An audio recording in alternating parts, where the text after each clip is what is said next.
तेरे बूए दी बांधी ये सोच मेरी,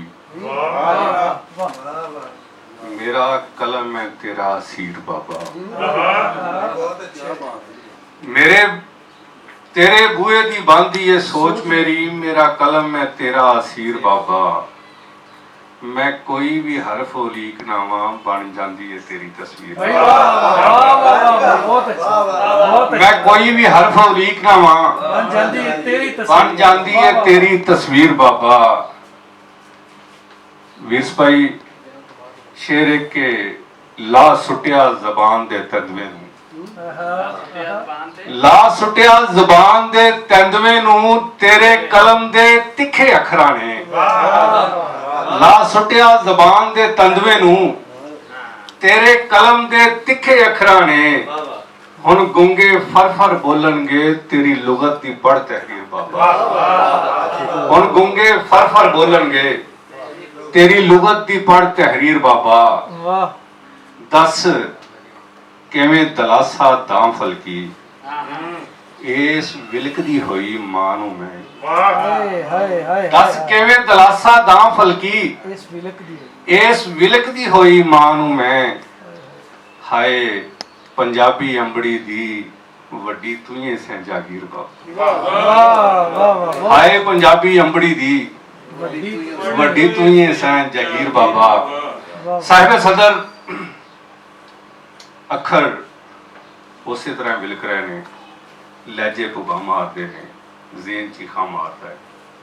बहरहाल हज़रत अली अलैहिस्सलाम का कौल है कि जिंदगी इस तरह गुजारो कि लोग जिउंदियां लोग तुहानूं मिलन दे मुश्ताक होवन। जिस वेले तुसीं इस दुनिया तो चले जाओ तो लोग तुहाडी याद दे विच गमज़दा होण। यह अज दा हिरकी इकट्ठ क्योंकि इस पंजाब हाउस दे विच होना ही सी, बाबा जी की याद विच। एक बाबा जी की गुरबत बैठिया हुआ एक दफा जिक्र होया, उन्हें कहा जी पंजाब हाउस अपना ही पंजाब हाउस अपना है, ये इकट्ठ होना ही होना सी। और ये इकट्ठ उन्होंने जान तो बाद इस तरह वा। बहरहाल जिस इंसान ने, जिस रूह ने, जिस शख्स ने दुनिया से आना है, उन्हें जाना ही जाना है। कोई बचपन च, कोई जवानी च, कोई जल्दी, कोई देर नाल इस दुनिया तो चले जाएगा। क्योंकि कुदरत के कानून ते अटल ने और वो फितरत बदलती नहीं। सानू ही उन्हें अगे सर्वखम होना पैंदा है, सानू ही उन्हें उस कानून के अगे झुकना पैंदा है। मैं ज़्यादा तो नहीं, सिर्फ एक बाबा के नाल, बाबा जी के नाल याद ताज़ा कर रहा हाँ कि मैं बाबा जी मेरे नाल बैठे हुए सन, कुछ सफ़र कर रहे थे। अचानक ज़हन च आया, मैं क्या बाबा जी अल्लाह के करीब होने वास्ते कोई अमल ही दस दो। कहते ने बेटा इंसान नू अल्लाह ने सारी मखलूकात तो खूबसूरत भी बनाया ते अफजल भी बनाया।